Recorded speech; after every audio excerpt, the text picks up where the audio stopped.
Olá, mulheres empoderadas. Nós estamos lendo o livro Sem Rivais, da autora Lisa Beverly, da editora Chara. Nós estamos no capítulo 5, áudio 23. Os rivais a forçam a guardar seu coração. Quando seu coração de pedra é quebrado, um coração de carne aparece. Quando você se vê envolvido em uma rivalidade sem sentido, seu coração se sente violentado. Você é bombardeada com perguntas que fazem com que você questione a si mesma e as suas razões. Você se pergunta: existe algo errado comigo? Deus, onde você está? Como isso aconteceu? Por que isso insiste em acontecer? Na maioria das vezes, a única resposta é o silêncio. Começamos a questionar se Deus nos ouve. Aprendi que ele fica quieto quando existe um intervalo. A cena está prestes a mudar e os personagens estão encontrando seus lugares no palco. Tenha coragem, essa fase vai passar. Em vez de aliviar a situação pelo lugar onde você está, lembre-se do que ele já fez viver. Enquanto ouvimos em silêncio, somos preparadas para uma transição.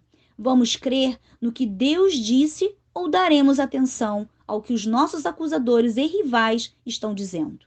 O mesmo Deus que começou a boa obra em nós é fiel para completá-la. Iremos permitir que os ataques endureçam nosso coração ou iremos permitir que Deus o cure? Iremos focar nossa atenção nas palavras do inimigo ou nas palavras do nosso Criador? Amigo, ouça bem as minhas palavras. Dê ouvidos à minha voz. Mantenha esta mensagem à vista o tempo todo. Decore, guarde na mente e no coração. Quem encontra essas palavras vive de verdade.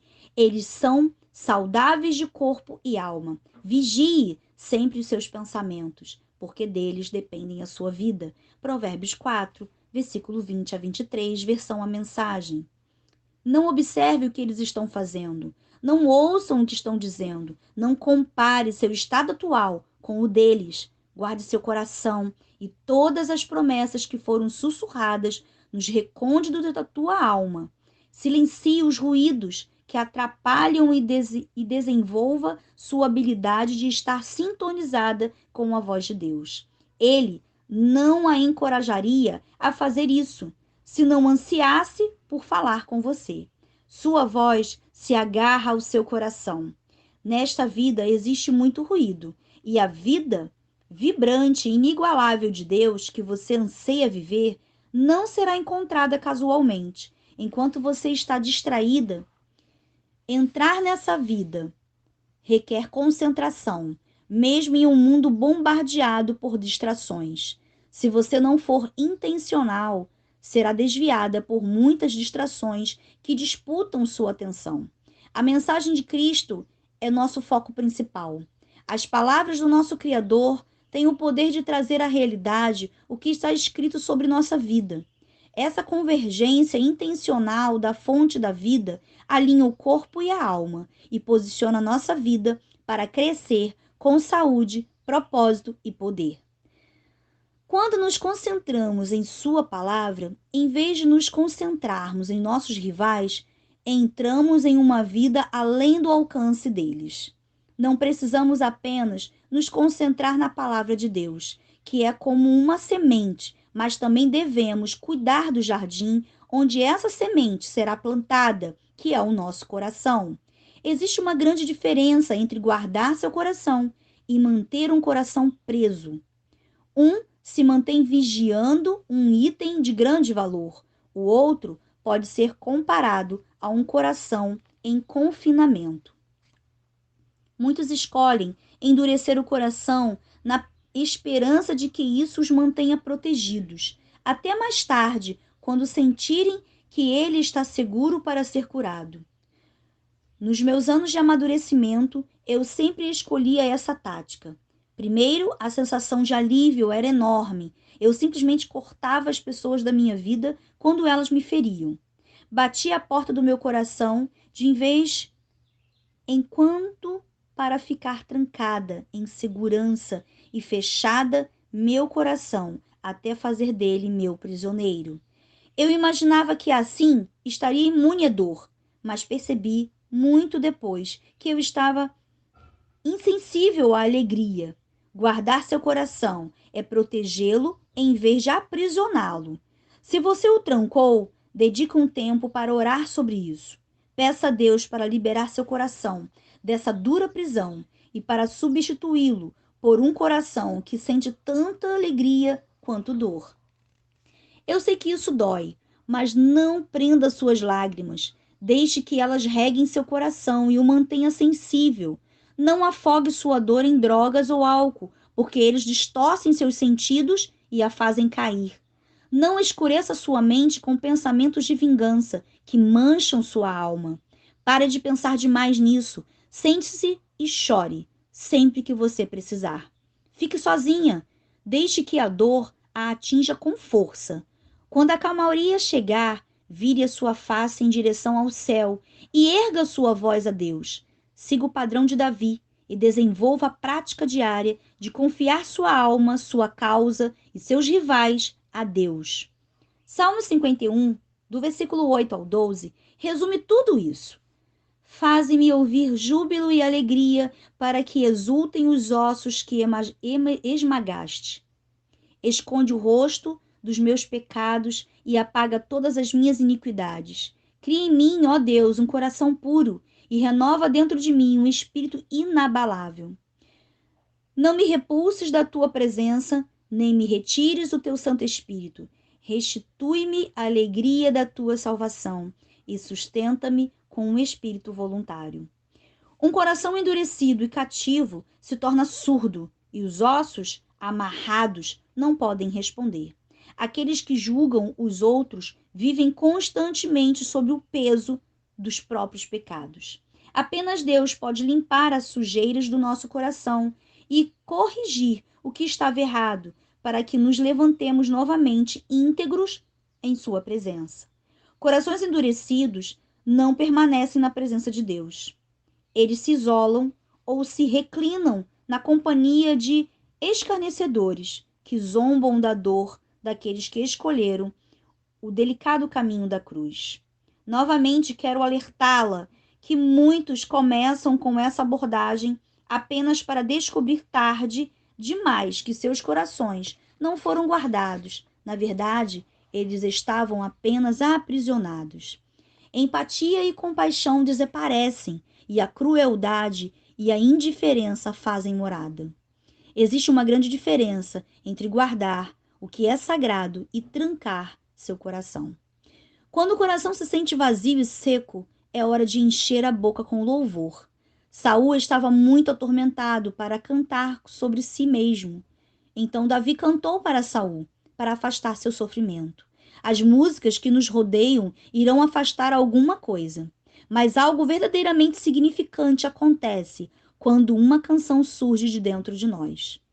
Quando cantamos, em vez de meramente ouvirmos, nosso coração é destravado e é feita uma conexão com o nosso Criador.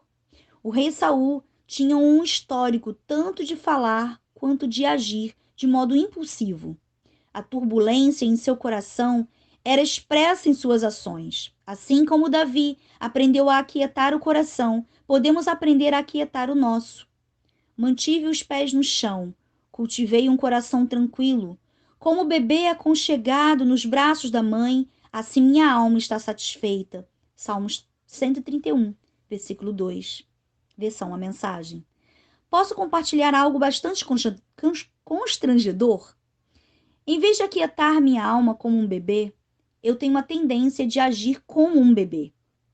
Décadas atrás, nossa igreja cantava as palavras do Salmo 3 em nossos cultos. Minha resposta era chorar, como um bebê. Em casa, eu era conhecida por dançar ao som dessa música. De alguma forma, eu comparava meu lamento ao que Davi estava sentindo quando escreveu esse salmo. O único problema era que as coisas pelas quais eu chorava eram apenas pequenos atos que haviam cometido contra mim. Sim, eles pareciam maiores na época. Eu tinha certeza de que eles me feriram tão profundamente a ponto de rasgarem minha alma. Olhando para trás hoje, vejo de modo diferente. Essas situações eram bobas e lamentáveis. Um desprezo aqui, palavras grosseiras ali, Talvez uma briga com meu marido. Conheci muitas pessoas que dariam qualquer coisa para ter de lidar apenas com esses tipos de males. Conheci mulheres corajosas em todo o mundo que vivem diariamente com a ameaça de morte apenas por causa de sua fé. Por todos os lugares aonde vou, encontro mães solteiras fortes que trabalham incansavelmente para levar sustento aos seus filhos. Sem falar naquelas que foram espancadas, violentadas, vendidas por membros da família e traficadas. Eu não estou diminuindo sua dor, sei que ela é real, mas quando verdadeiramente temos uma revelação de como o nosso Deus transforma até a pior situação a seu favor, então finalmente chega o dia em que podemos dizer como José: vós, na verdade, intentaste o mal contra mim, porém Deus o tornou em bem, para fazer, como vedes agora, que se conserve muita gente em vida. Gênesis 50, versículo 20. Se você mudar sua perspectiva quanto aos seus rivais, Deus irá redimir sua dor. O dramaturgo Edmund Burke captou a dinâmica desta questão da seguinte forma: aquele que sofre conosco fortalece os nossos nervos e afia nossa habilidade. Nosso antagonista é nosso ajudador. Aprendi que fechar a porta para outros se traduz em portas fechadas em nosso futuro. Sempre que tentamos nos isolar dos outros, corremos o risco de nos excluir. Corações abertos abrirão portas e receberão outros de braços abertos.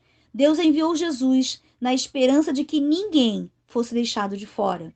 Faça o trabalho duro com seu coração. Guarde o bem em vez de guardar o que você acredita ser a sua posição.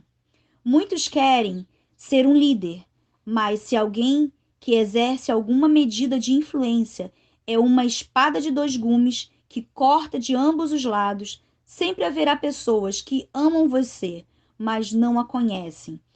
Também haverá aqueles que a odeiam, mesmo que não a conheçam. Esses são espectadores. Eles não são seus rivais. Não observam a luta. Moisés cresceu com Faraó. Davi foi como um filho para Saul. Golias foi apenas um dos gigantes da vida. Na maioria dos casos, o gigante é alguém que já conhece bem. Davi descreveu um rival da seguinte maneira: com efeito, não é o inimigo que me afronta. Se o fosse, eu o suportaria. Nem é o que me odeia quem se exalta contra mim, pois dele eu me esconderia.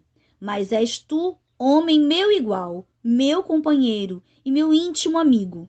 Juntos andávamos, juntos nos entretínhamos e íamos com a multidão à casa do Senhor. Salmo 55, versículo 12 a 14. Podemos chamar esse tipo de pessoa de um inimigo disfarçado de amigo. Simplificando, trata-se de um rival. É um dom ser capaz de discernir quem são nossos verdadeiros amigos, mas, ao mesmo tempo, na maioria das vezes, são os nossos rivais que fazem de nós pessoas verdadeiras. Podemos debater sobre nossa causa ou podemos lançá-la diante de Deus. Podemos agradecer a Ele e estar usando um rival para nos refinar ou nos reposicionar. Ou podemos lamentar. Podemos reclamar ou podemos orar e cantar. A escolha é nossa e nenhum rival pode tirar isso de nós. Perguntas a se refletir. 1. Relate uma situação em que um rival se tornou seu instrutor. 2. O que um rival já expôs em sua vida? 3. Quais são as áreas nas quais você é corajosa? 4. Quais são algumas áreas nas quais você não é tão corajosa assim e que precisam ser fortalecidas? 5. Cite 3 diferenças entre fãs e seguidores. 6. Você está andando pela casa com uma lança em mãos? Como você pode colocá-la de lado? 7. Como você pode guardar seu coração sem aprisioná-lo?